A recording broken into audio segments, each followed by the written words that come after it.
Hello students, आज हम पढ़ेंगे analytic function. A function f of z is said to be analytic at the point z not.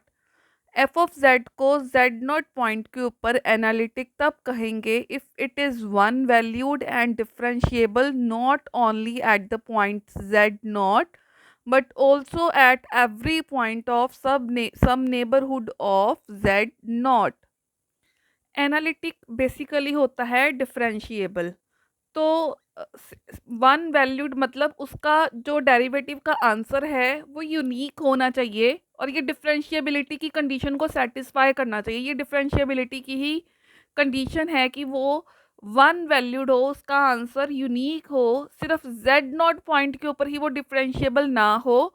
उसके neighbourhood Z not के left hand side पे अगर आप limit निकालो या राइट हैंड साइड पे लिमिट निकालो, मीन्स अगर आप उसका डेरिवेटिव की जो डेफिनेशन है वो सेटिस्फाई हो एनालिटिक फंक्शन में। आपको ज़्यादा डीप में नहीं इसको बताऊंगी, मैं आपको बेसिकली इसका कॉन्सेप्ट बताऊंगी और फिर हम इसकी एग्जांपल्स करेंगे।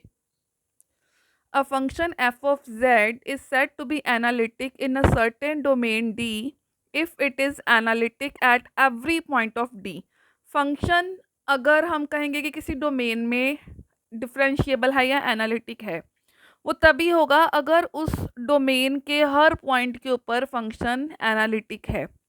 A function f of Z may be differentiable in a domain except for a finite number of points.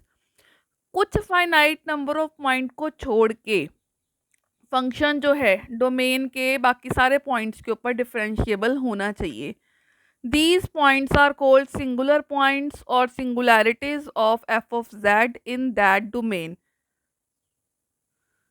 जिस पॉइंट जो फाइनाइट पॉइंट्स के ऊपर फंक्शन डिफरेंशिएबल नहीं है, उन फाइन वो जो पॉइंट्स है उनको हम सिंगुलर पॉइंट्स या एफ ऑफ जेड की सिंगुलैरिटीज कहेंगे उस डोमेन के अंदर।